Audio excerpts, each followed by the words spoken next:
In today's video, you will learn how to make almond flour at home, and we'll also get to see 10 reasons to use this flour in your recipes. Have you ever heard about almond flour?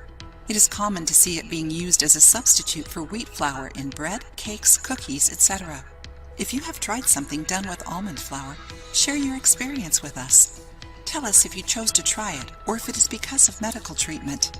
White flour has been losing some space on the menu of those who follow a healthy diet.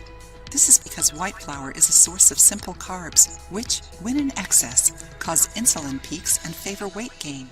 Also, more and more people are finding they are gluten intolerant or even celiac. But even those who follow a gluten-free or low-carb diet don't need to stop eating bread, pies, and cakes. All you need to do is use almond flour. Enjoying the video? Then give it a like and share it with your friends to help the channel. Almond is an oil seed rich in fiber, protein, minerals, and good fats. It is a great source of copper, arginine, phytosterols, and polyphenols. When ground, it becomes a fine flour that can be used in many recipes.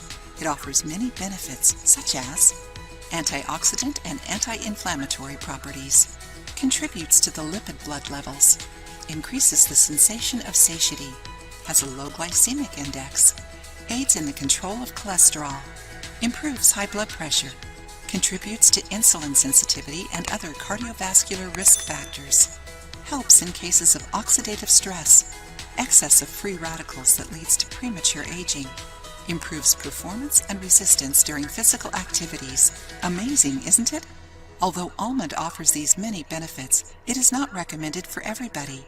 According to experts, people who are allergic to oil seeds and people with herpes must avoid almonds because it has a lot of arginine, an amino acid that is harmful to those who have the herpes virus.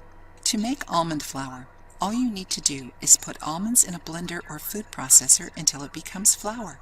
Then store it in a glass container with a lid in the fridge. If you want your almond flour to be white, remove the shell by boiling it in hot water for 3 minutes.